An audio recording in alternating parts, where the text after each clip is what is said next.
그러므로 이제 그리스도 예수 안에 있는 자에게는 결코 정죄함이 없나니 이는 그리스도 예수 안에 있는 생명의 성령의 법이 죄와 사망의 법에서 너를 해방하였습니다. 아멘. 지난 주일에 로마서 8장 1절 말씀, 그리스도 예수 안에 있는 자에게는 결코 정죄함이 없다. 이 말씀을 나누었습니다. 오늘 나눌 2절 말씀은 그 1절 말씀에 대한 그 이유를 설명하는 거죠. 그래서 1절, 2절을 연결시켜 보면, 그러므로 이제 그리스도 예수 안에 있는 자에게는 결코 정죄함이 없나니 이는, 그 이유는 해서 이게 2절이 나오는 거죠. 그 이유가 뭐냐? 그리스도 예수 안에 있는 자에게 결코 정죄함이 없는 이유를 2절은 이렇게 말하고 있습니다. 이는 그리스도 예수 안에 있는 생명의 성령의 법이 죄와 사망의 법에서 너를 해방하였습니다. 2절에는 두 개의 법이 나오죠. 생명의 성령의 법과 죄와 사망의 법. 근데 그리스도 예수 안에 있는 자에게 정죄함이 없는 이유는 생명의 성령의 법이 죄와 사망의 법으로부터 우리를 해방했기 때문이다. 그 말씀입니다. 그래서 2절의 핵심은 생명의 성령의 법이에요. 그게 주어도 되죠. 그러니까 생명의 성령의 법이 너를 해방했다. 그런데 중요한 것은 무엇으로부터 해방했느냐 하는 거죠. 그것은 바로 죄와 사망의 법으로부터 나를, 우리를 해방시켰다. 이 말씀은 생명의 성령의 법이 우리를 죄와 사망의 법에서 해방하기 전까지는 우리가 죄와 사망의 법에 갇혀 있다는 말이에요. 그걸 전제로 깔고 있죠. 갇혀 있었는데 그동안 생명의 성령의 법이 그 갇혀 있던 너를, 죄와 사망의 법에 갇혀 있던 너를 해방시켰다. 마치 바로의 밑에서 노예살이하던 이스라엘 백성을 하나님께서 모세를 통해서 포로로부터 끌어내듯이 하나님이 우리를 죄와 사망의 법에서 성령의 법을 통해서 건져내셨다. 그 얘기입니다. 그럼 우리가 언제 죄와 사망의 법에 갇혀 있었는가? 어떻게 죄와 사망의 법에 갇혀 있었느냐 하는 것은 앞장 7장에서 얘기했어요. 7장 23절 보시면 내 지체 속에서 한 다른 법이 내 마음의 법과 싸워 내 지체 속에 있는, 자, 어디로요? 죄의 법으로 나를 사로잡는 것을 보는도다. 그러니까 7장 23절에서 죄의 법으로 내가 사로잡혔다. 패배해서 포로가 돼서 죄의 법에 포로가 되었다라는 것을 본인이 보고 있어요. 그리고 7장 25절은 이렇게 얘기했죠. 우리 주 예수 그리스도로 말미암아 하나님께 감사하리로다. 그런즉 결론이에요. 7장에 내 자신이 마음으로는 하나님의 법을, 육신으로는 죄의 법을 섬긴다. 죄의 법을 섬겼다. 죄의 법에 사로잡혔고 죄의 법을 섬기고 있다. 포로로 잡혀서 죄에게 포로로 잡혀서 죄의 법에 포로로 잡혀서 죄의 법을 섬기고 있었는데 생명의 성령의 법이 죄와 사망의 법에서 그런 나를 해방시키고 건져냈다. 그러니까 죄의 법에서 해방됐다는 것은 오늘 로마서가 말하는 죄의 법에서 내가 해방됐다는 것은 그 해방된 내가 구원받지 못한 자가 구원받았다는 의미가 아니라 내가 예수를 믿고 구원받은 자지만 죄를 지어서 죄의 포로가 된 자였던 나를 성령의 법이, 생명의 성령의 법이 나를 자유롭게 했다. 그래서 로마서 8장 1절 2절은 이런 의미예요. 그러므로 이제 그리스도 예수 안에 있는 자는 결코 죄의 포로가 될 수 없다. 왜냐하면 생명의 성령의 법이 죄의 법에 포로가 된 그를 해방시켰기 때문이다. 생명의 성령의 법이라는 것은 생명을 주는 성령의 법이에요. 죄와 사망의 법이라는 것은 사망을 가져오는 죄의 법이다. 그러니까 앞에 형용사 빼버리면 성령의 법이냐, 죄의 법이냐의 문제예요, 지금. 성령의 법과 죄의 법. 이 둘의 대결이죠. 생명과 사망의 대결이고 성령의 법과 죄의 법의 대결입니다. 이 둘이 대결을 해서 생명이 사망을 이겼고 성령의 법이 죄의 법을 이겼다. 그래서 나를 해방시킨 것은 성령의 법이다. 그 말입니다. 자, 이 성령이라는 단어가 로마서 전체 35번 나옵니다. 35번 나오는데 35번 중 22번이 로마서 8장에 나와요. 그러니까 로마서 16장 전체에 나오는 성령이라는 단어의 3분의 2가 로마서 8장이라는 한 장에 몰려서 나온다는 것은 되게 의미 있는 거죠. 이게 로마서 8장의 키워드는 뒤에서 계속 보겠지만 성령입니다. 그래서 로마서 8장은 성령의 장이에요. 왜 8장에 들어서 이 성령이란 단어가 그야말로 갑자기 어떻게 보면 쏟아져 나오듯이 나오느냐? 그 이유는 우리를 죄에서 구원할 수 있는 분이 성령밖에 없기 때문이에요. 그래서 지금 죄로부터 해방시키는 문제에 있어서 계속해서 성령, 영이라는 단어가 푸뉴마라는 단어가 나오는 이유는 성령만이 우리를 자유롭게 할 수 있다. 그 말이죠. 바로의 지배하에 있던 이스라엘 백성이, 노예살이 하던 이스라엘 백성이 바로가 스스로 풀어줘서 자유를 얻었습니까? 출애굽기 보면 그렇지 않잖아요. 하나님의 명을 받아 모세와 아론이 가서 얘기했을 때 바로는 꿈쩍도 안 하고 너희 때문에 너희 백성이 또 고생할 거다 해가지고 이스라엘 백성에게 벽돌을 너희들이 지푸라기 넣지 말고 만들어봐 해가지고 아주 더 고된 노동을 시키고 더 악하게 굴었어요.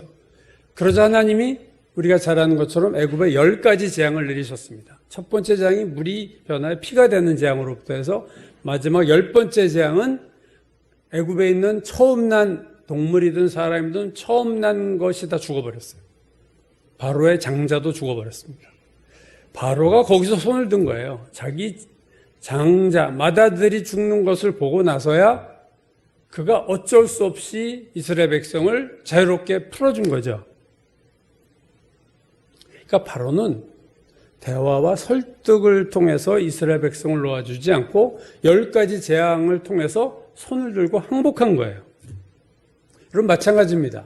마귀가 우리를 죄의 종로로 다녀서 해방시켜주는 것은 마귀가 스스로 놓아주는 법이 없고 마귀가 우리가 대화를 해서 설득을 해서 우리를 놓아주는 법이 없어요. 성령의 법이 죄의 법과 싸워 이겼기 때문에 어쩔 수 없이 내놓은 거예요. 마귀와의 모든 관계는 힘의 관계입니다.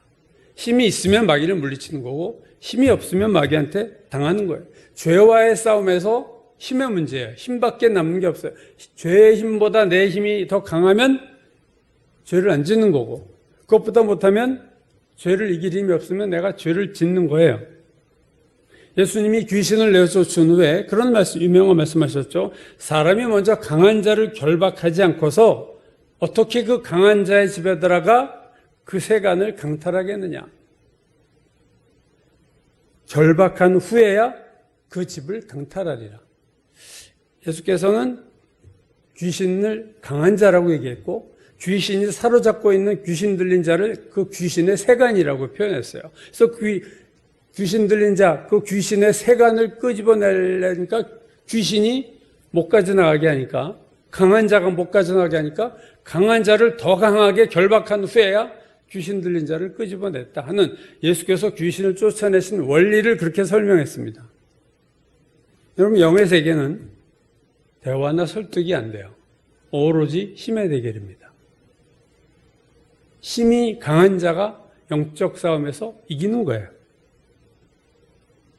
로마서 7장과 8장에 죄와의 싸움이 나오죠. 7장에서의 죄와의 싸움이 있었고 8장에서의 죄와의 싸움이 있었어요. 한번 화면 좀 봐주시겠어요?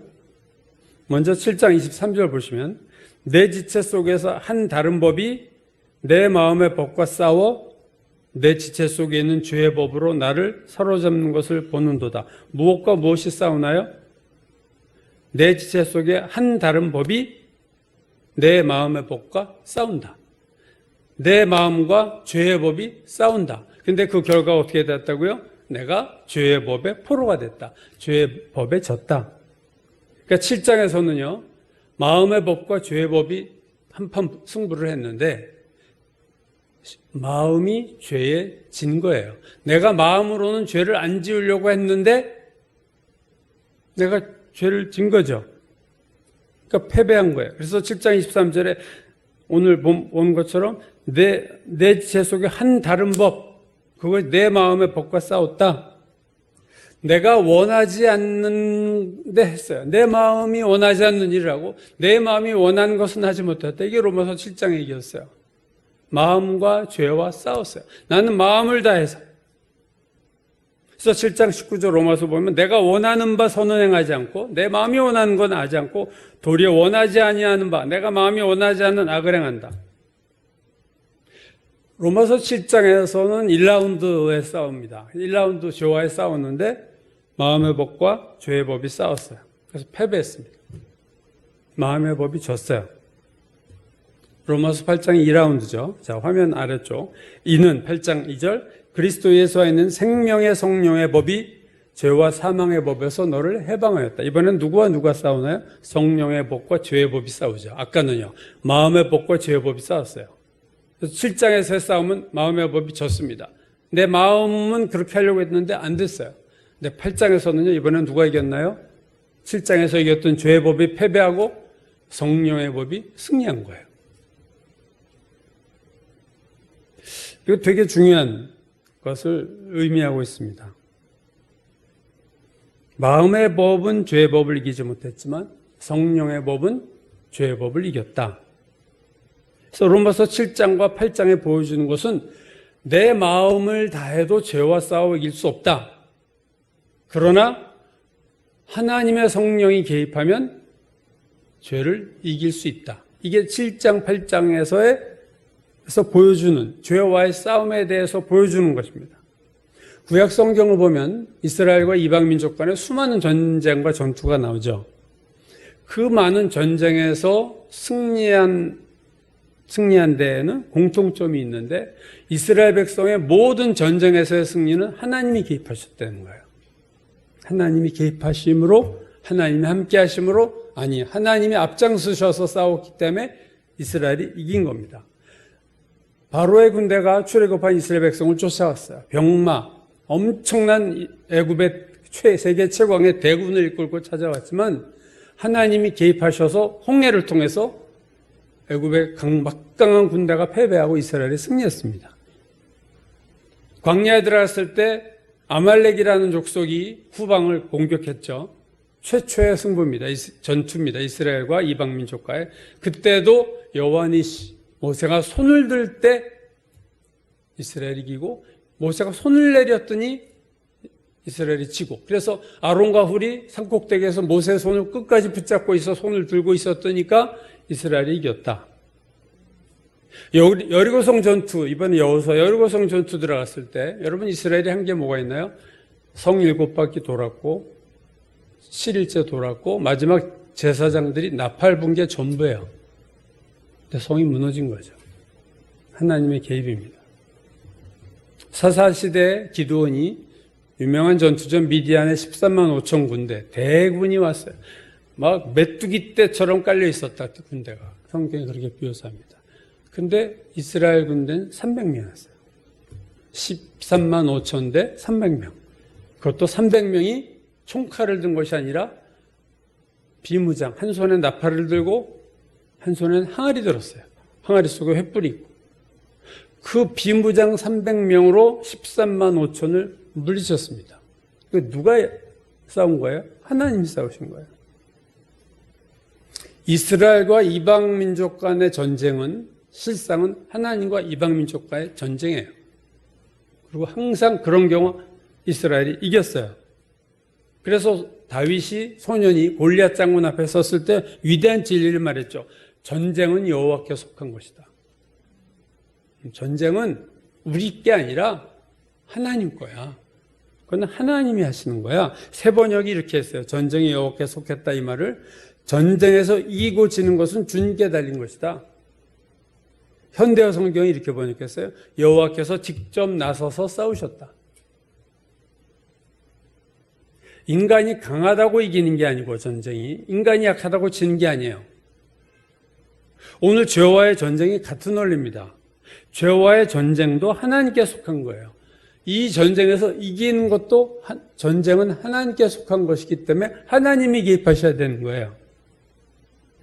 로마서 7장에서 내가 마음으로 열심히 죄를 이기려고 했어요. 근데 내 마음을 다해서 최선을 다해서 나라는 존재가 마음으로 말씀대로 살기를 간절히 원했지만 결국 결론은 죄 짓고 만 거예요.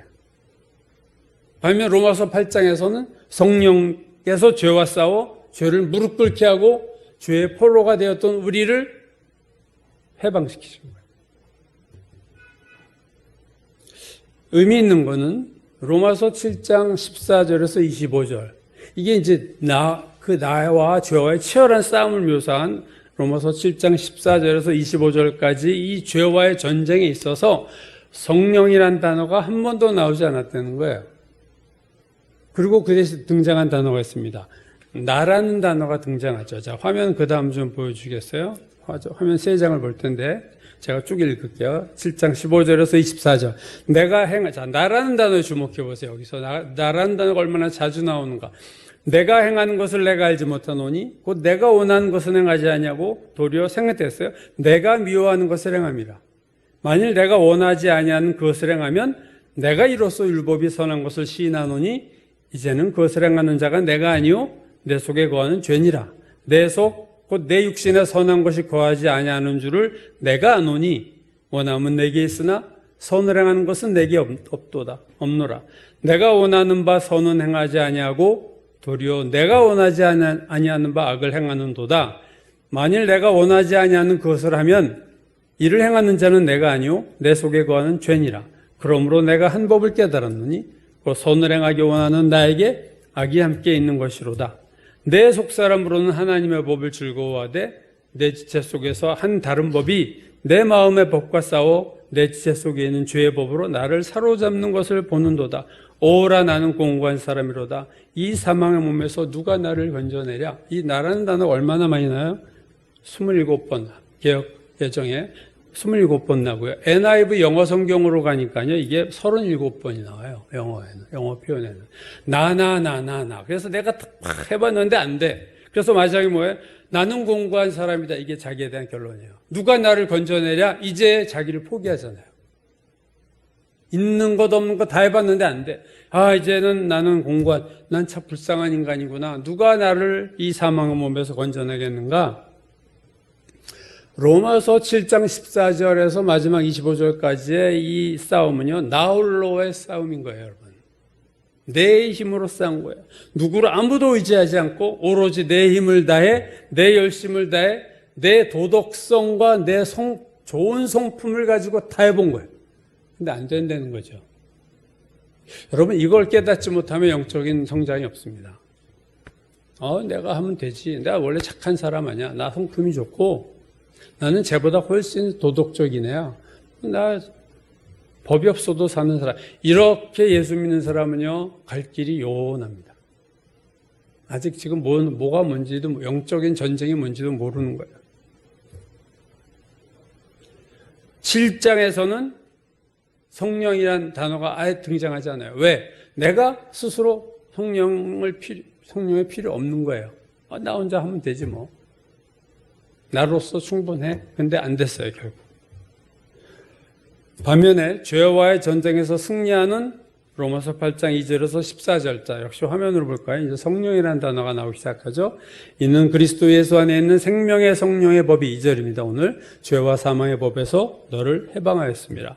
율법이 육신으로 말미암아 연약하게 할 수 없는 그것을 하나님은 하시나니 곧 죄로 말미암아 자기 아들을 죄 있는 육신의 모양으로 보내어 육신의 죄를 정하사 육신을 따르지 않고 그 영을 따라 행하는 우리에게 율법의 요구가 이루어지게 하려 하심이니라. 육신을 따르는 자는 육신의 일을, 영을 따르는 자는 영의 일을 생각하나니 육신의 생각은 사망이요 영의 생각은 생명과 평안이다. 육신의 생각은 하나님과 원수가 되나니 이는 하나님의 법에 굴복하지 아니할 뿐 아니라 할 수도 없습니다. 육신에 있는 자들은 하나님을 기쁘시게 할 수 없느니라. 만일 너희 속에 하나님의 영이 거하시면 너희가 육신에 있지 않고 영에 있나니 누구든지 그리스도의 영이 없으면 그리스도의 사람이 아니라. 또 그리스도께서 너희 안에 계시면 몸은 죄로 말미암아 죽은 것이나 영은 의로 말미암아 살아있는 것이니라. 예수를 죽은 자 가운데서 살리신 이의 영이 너희 안에 거하시면 그리스도 예수를 죽은 자 가운데서 살리신 이가 너희 안에 거하시는 그의 영으로 말미암아 너희 죽을 몸도 살리시리라. 그러므로 형제들아 우리가 빚진 자로 돼 육신에게 져서 육신대로 살 것이 아니니라. 너희가 육신대로 살면 반드시 죽을 것이로되 영으로서 몸 행실을 죽이면 살리니 곧 하나님의 영으로 인도함을 받는 사람은 곧 하나님의 아들이라. 너희는 다시 무서워하는 종영을 받지 아니하고 양자의 영을 받았으므로 우리가 아빠 아버지라 부르짖느니라. 여러분 로마서 8장 2절에서 14절까지 영이라는 단어가 15번 나오는데요. 로마서 전체에 나오는 영이라는 단어의 3분의 2가 로마서 8장에 나와 있습니다. 반면에 나라는 단어가 8장에 등장하지 않잖아요. 내가 뭐 해서 되는 일 없잖아요. 나라는 걸 죽어버렸어요. 그리고 성령이 주어가 되고 키워드가 되고 있습니다. 나라는 단어에서 성령이라는 단어로 넘어갔다는 것은 되게 의미 있는 거죠. 그러니까 나라는 단어가 집중적으로 나온 7장에서는 죄와 싸우셨고 성령이라는 단어가 자주 등장하는 8장에서는 우리가 죄와 싸워 이긴 거예요. 결국 로마서 7장과 8장이 보여주는 것은 죄와의 싸움으로 승리하기 위해서는 내 최선을 다하는 것이 아니고 하나님의 성령이 개입하셔야만 이길 수 있다 하는 것을 확실하게 보여주시는 거예요. 죄를 물리칠 수 있는 분은 성령님밖에 없다.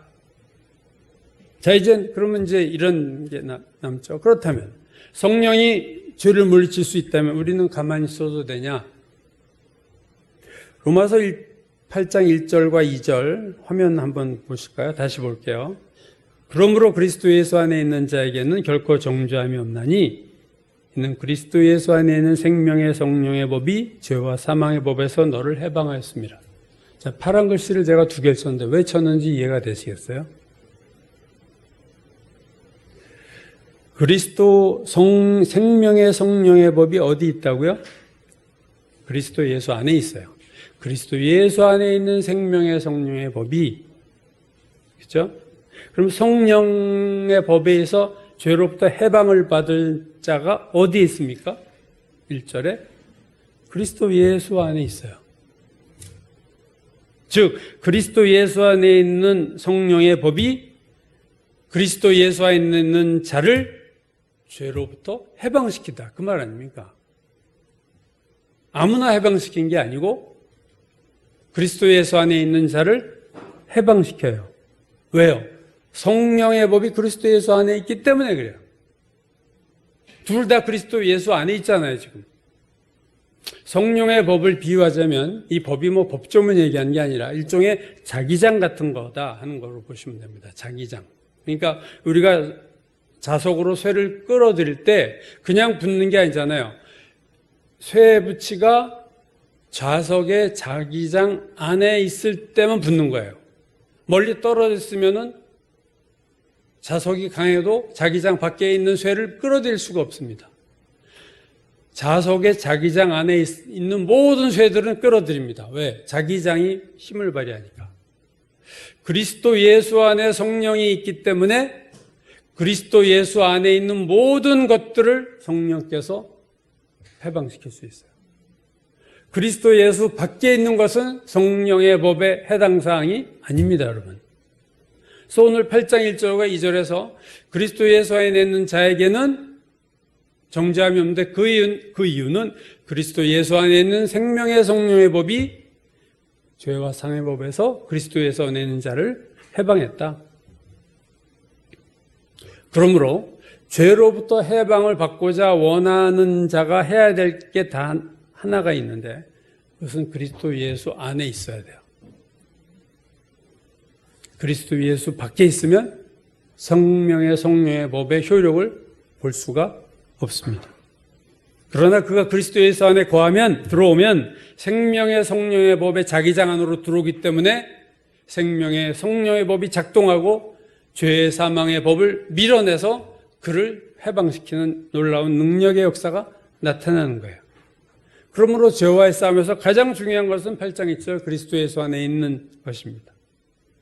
내가 해야 될 것은 내 의지로 그리스도 예수 안으로 들어와야 돼요. 지난 주일 8장 1절 가지고 제가 이렇게 여러 가지 논란이 있다는 얘기를 할 때 8장 1절에 그리스도 예수 안에 있는 자가 누구냐? 그리스도 예수 안에 있는 자에게는 결코 정죄함이 없다는데 그리스도 예수 안에 있는 자가 누구냐 할 때 가장 일반적으로 얼뜻드는 해석은 구원받은 자, 그리스도 예수 안에 있는 자에게는 우리는 결코 정죄함이 없다, 지옥 가지 않는다, 그렇게 해석하기가 제일 쉬운 거지만 성경 전문가들이 다른 해석들을 많이 했어요. 제가 얘기했던 영국의 캐직사경회의 첫 번째 강사, 1800년도에 첫 번째 에반 홉킨스가 그리스도 안에서 있다는 것에 두 가지 의미를 얘기했어요. 하나는 그리스도 안에 있다는 것의 첫 번째 의미는 구원받은 자다 하는 의미가 있지만 우리 다 아는 거예요. 그리고 또 다른 의미가 있는데 그리스도 예수 안에 있다는 것은 성화를 뜻한다 그랬어요. 거룩해지는 것. 그리스도 예수 안에 있을 때 거룩해진다. 칼빈주의 신학자 존 머레이 얘기도 했죠. 제가 세 사람 얘기했어요. 존 호킨스, 에반 호킨스 얘기했고, 두 번째는 존 머레이라는 사람은 로마서 8장 1절에서 바울은 칭의를 다루는 게 아니라, 즉 믿음으로 의롭다 하심을 받는다, 지금 그 얘기하는 게 아니라 성화를 다루는 거다. 로마서 8장 1절은 구원을 얘기하는 게 아니라 성화다. 에반 호킨스는 그리스도 안에 있다는 것은 구원이 있고 성화가 있다 얘기를 했다면 머레이는 그 중에 8장 1절은 성화에 해당된다 이렇게 해석을 한 거죠. 그리고 20세기 최고의 신학자로 제가 소개했던 영국의 F.F. 브루스는 로마서 주석을 제가 봤어요. 그 사람이 그랬더니 그렇게 해설했습니다. 로마서 8장 1절은 믿음으로 의롭게 된다는 구원을 말하고 있는 것이 아니다. 지금 이거 구원 얘기가 아닌 게 아니에요. 8장 1절 그리스도 예수 안에 있는 자에게는 결코 정죄함이 없다. 이게 지금 구원받은 자, 여러분 구원받은 자가 죄 안 짓습니까? 그런 법은 없잖아요. 그런 얘기를 하고 있는 게 지금 아니에요. 제가 지난번에 킹제임스 성경을 얘기했죠. 킹제임스 성경이 로마서 8장 1절에 추가 구절을 주었는데 이렇게 킹제임스 성경에 의한 로마서 8장 1절은 이거였어요. 그러므로 이제 그리스도 예수 안에 있는 자들에게는 결코 정죄함이 없나니, 자, 오늘 개역개정과 똑같은 말씀이면 그 뒤에 추가가 붙죠. 그들은, 정죄함이 없는 그들은 육신을 따라 행하지 아니하고 성령을 따라 행하느니라. 헬라어 7단어가 추가되어 있었어요. 킹제임스 성경에는. 제가 그 차이를 킹제임스 성경이 원본으로 삼은 그 그리스 성경, 헬라어 성경이 일반 최근에 NIV나 NIV 성경 같은 것들이 본으로 삼은 헬라어 성경과 다른 본을 썼기 때문에 이 차이가 난다고 그랬죠. 그리스도 예수 안에 있는 자, 8장 1절이 이게 그냥 구원받은 자를 말하면 추가 구절 필요 없어요. 근데 킹제임스에서 추가 구절이 넣은 것은 그것을 넣은 헬라어 그리스어를 썼던 사람이 어떤 의도를 가지고 썼느냐? 이 의미는 구원받은 자가 아니라 육신을 따라 행하지 아니하고 성령을 따라 행하는 바로 뒤에 나오는 8장 4절의 얘기를 하고 있는 거다라고 자기의 해석을 덧붙여서 그걸 추가 구절 7단을 더 썼겠죠. 제가 거기에 동의한다고 그랬어요. 문맥에 봐서 그리스도 예수 안에 있는 자는 그냥 예수 믿은 자, 신분적으로 그리스도 안에 있는 자가 아니라 삶으로 그리스도 안에 있는 자를 얘기한다. 구원이 아니라 성화의 문제예요. 삶으로 그리스도 안에 있다. 이게 이제 성화되는 거거든요. 신분적으로 그리스도 안에 있다. 그거는 우리가 성자, 우리도 성도라고 불리지만 거룩하지 못한 자도 성도예요. 예수 믿고 죄를 저도 그 사람 성도예요. 왜? 신분적으로는 거룩한 자예요. 그러나 삶으로는 거룩하지 못하잖아요. 로마서 8장 1절이 그리스도 예수 안에 있는 자에게는 결코 정죄함이 없다. 그거는 신분적으로 그리스도 예수 안에 있다는 게 아니라 삶으로 그리스도 예수 안에 있다. 그런 의미입니다. 그러므로 오늘 로마서 8장 2절의 혜택이죠. 죄와 사망의 법에서 해방함을 받은 자는 모든 그리스도인들이 아니라 그리스도인이면서 육신을 따라 행하지 않고 성령을 따라 행하는 자가 그의 삶이 그리스도 예수 안에 있을 때 그리스도 예수 안에 있는 생명의 성령의 법의 영역 안에 들어갔을 때 하나님께서 그에게 죄를 이길 힘을 준다. 그리스도인이 다 죄와 싸워 이기는 것이 아니지만 누구에게 하나님이 죄를 이기는 그 능력을 주시느냐? 그리스도 성령을 쫓아 그리스도 예수 안으로 들어온 자에게 생명의 성령의 법의 영역 안에 들어온 자에게 생명의 성령의 법이 그를 죄의 법으로부터 해방시켜준다 하는 거죠. 자, 이제 우리가 마지막 볼 단어는 이 해방이라는 단어예요.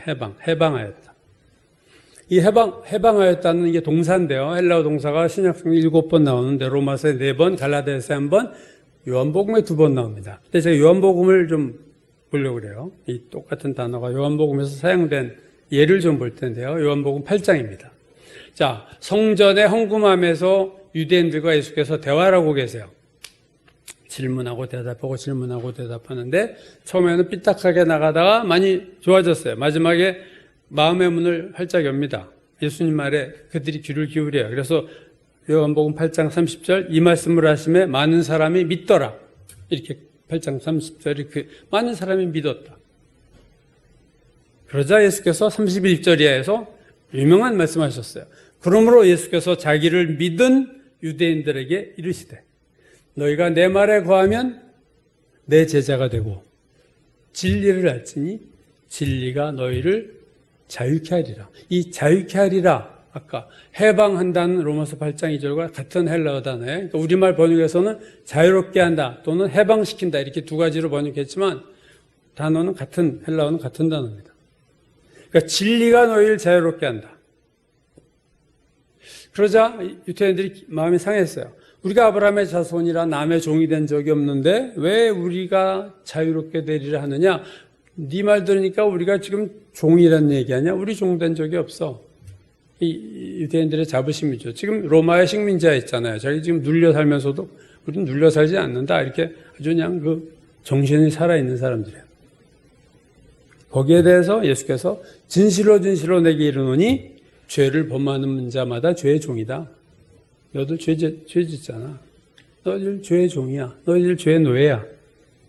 근데 너희가 내 말에 거하면 진리를 알지니 진리가 너희를 자유케 하리라. 거기서 자유를 시켜줄 거야. 진리를 알면 너희가 죄의 종으로부터 자유하게 될 거야. 이 말씀을 요한복음 8장에서 예수께서 하신 거예요. 죄를 범함으로 죄의 종이 된 그들이 예수를 지금 믿었지만 자유를 얻은 게 아니에요. 너희가 내 말에 거하면 내 제자가 되고 진리를 알지니 진리가 너희를 자유케 하리라. 여러분 진리가 자유케 한다.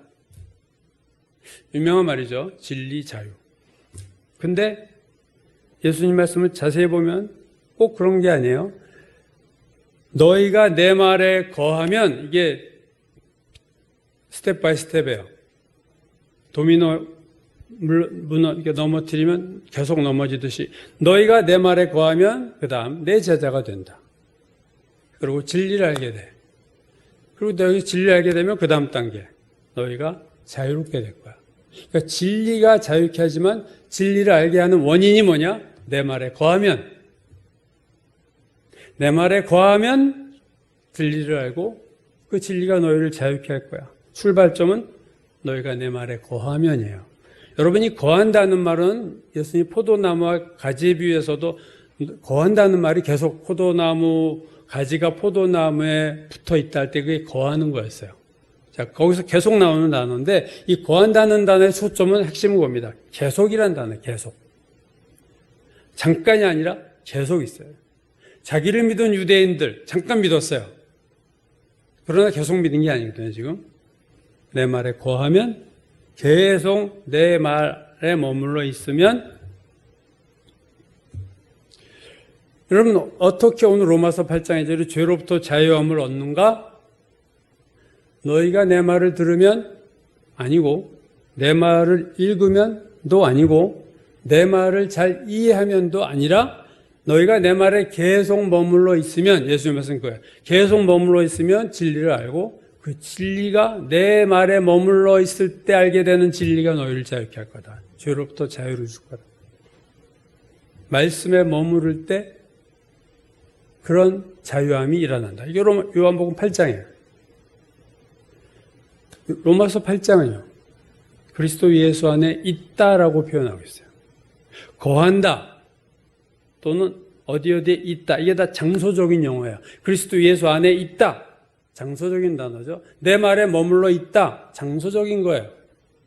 그 자리에 있으면, 계속 내 말 가운데 있으면, 머물러 있으면, 너희가 그리스도 예수 안에 계속 있으면, 그때 성령의 법이 작용하고 그때 죄의 법이 끊어지는 거야. 너희가 진리가 너희를 자유케 하리라. 너희를 죄의 법으로부터 해방시킬 거다. 요한복음 8장이나 로마서 8장이나 같은 얘기를 다르게 표현한 것 뿐입니다. 오늘 본문이 말하는 성령의 법이 죄의 법으로부터 해방시키는 그 대상은 그리스도 예수라는 영역 안에 거하는 자들이에요, 여러분. 그리스도 예수 안에 성령의 법이 강력하게 지금 작용하고 있는데 내가 그 속으로 들어간 거야. 그럴 때 나는 자연히 그 영역에서 작동하는 힘의 영향을 받게 되는 거죠. 중국의 워츠만이가 이 부분을 되게 참 비유를 잘했어요. 공중을 나는 새의 비유를 했습니다. 워츠만이가 이 부분을 얘기할 때 이렇게 얘기했어요. 자, 하늘을 나는 새가 있는데 그 하늘 나는 새에게 두 개의 힘이 작용을 합니다. 하나는 뭐냐면 중력의 힘이에요. 끌어내리죠. 새가 떨어지게 잡아당기는 힘이 하나 있어요. 또 하나의 힘이 있어요. 새가 날갯짓 타는 힘이 있어요. 자, 두 힘이 부딪혀서 중력의 힘과 날갯짓 타는 힘이 서로 부딪혀요. 하나는 끌어당기는 힘이고 하나는 위로 가려는 힘이에요. 그 두 힘이 부딪혀서 더 센 힘 쪽으로 새는 가게 돼 있어요. 새의 날갯짓이 약하면 새는 점점 아래로 땅으로 내려오고 그 힘보다 새의 날갯짓이 더 강하면 새는 하늘로 계속 높이 올라갈 거예요. 여러분, 그 새의 날갯짓을 할 수 있는 이유는 새가 살아있기 때문에요. 그가 살아서 건강하기 때문이에요. 새가 죽으면 어떻게 되나요? 힘 하나가 없어지는 거예요. 그럼 땅으로 추락하는 거예요. 중력의 힘만 작동하는 거예요. 그리스도 예수 안에 있는 생명의 성령의 법이 역사한다는 것은 새 안에 생명이 역사해서 새의 날갯짓으로 하늘을 가듯이 그리스도인들이 그 죄의 법이 끌어당기는데 아래서 중력처럼 끌어당기는 그쪽으로 매일 거기다 당했는데 내 힘으로 버티려고 해도 안 됐는데 생명의 성령의 법의 영역 안으로 들어가니까 그때는 성령의 법의 자기장 안으로 들어가니까 거기서는 더 강한 힘이 나타나서 죄의 법으로부터 그를 끌어내고 자유롭게 하늘을 나는 새처럼 그리스도인은 그렇게 만들어준다 하는 얘기입니다. 영적으로 우리 안에 그리스도인이지만 우리가 예수를 믿고 구원을 받았어도 죄의 법이 작동하고 있어요. 우리 안에. 계속 우리를 죄짓게 하는 힘이 우리 가운데 있습니다. 우리 속에서 육신의 힘, 세상이 주는 유혹, 이런 것들이 강력한 힘으로 우리를 유혹하고 넘어뜨리려고 하는데 우리가에게 약수하는 하나님이 주신 또 하나의 힘이 있는데 바로 성령의 법입니다. 성령의 파워입니다. 그리스도 예수 안으로 들어갈 때 내가 성령을 쫓아 살기로 결심했을 때 하나님이 나에게 죄를 이길 수 있는 힘을 주시는 거예요. 그래서 새가 중력을 거스리고 하늘을 날듯이 생명의 성령의 법을 지배를 받은 그리스도인들은 육신을 따르지 않고 영을 쫓아 행하는 그리스도인들에게는 죄 쪽으로 내려가는 것이 아니라 오히려 더 자유롭게 독수리가 정말 앙망하는 자가 독수리같이 날개침으로 하늘을 가듯이 솟아오르는 능력을 죄를 끊고 이기는 능력을 발휘할 수 있는 거죠. 죄의 법이 나에게 작동합니다. 그러나 생명의 성령의 법이 더 크면 되는 거예요. 그럼 우리는 죄를 안 짓는 거예요. 여러분에게는 지금 어떤 힘이 더 큰가요? 여러분에게 작동하는 여러분 안에서 두 개의 힘이 지금 더 역사하고 있을 텐데 여러분은 어떤 힘이 더 큽니까? 여러분은 지금 그리스도 안에 있나요? 여러분이 거하는 위치가 어딘가를 살펴보셔야 해요. 내가 지금 어디에 있느냐? 그리스도 예수 안에 있는 자인가? 삶으로 그리스도 밖에 있는 자인가? 여러분 모두가 성령의 법이 역사는 그러한 성령의 자기장 안으로 들어가는 자가 되기를 바랍니다. 그리스도 예수 안으로 들어가는 자가 되기를 바랍니다. 그래서 나의 삶에서 성령의 법이 나로 죄의 법을 이기게 하시는 경험을 하나씩 그리고 날마다까지 체험하실 수 있는 그런 분들이 다 되시기를 주의 이름으로 축원합니다.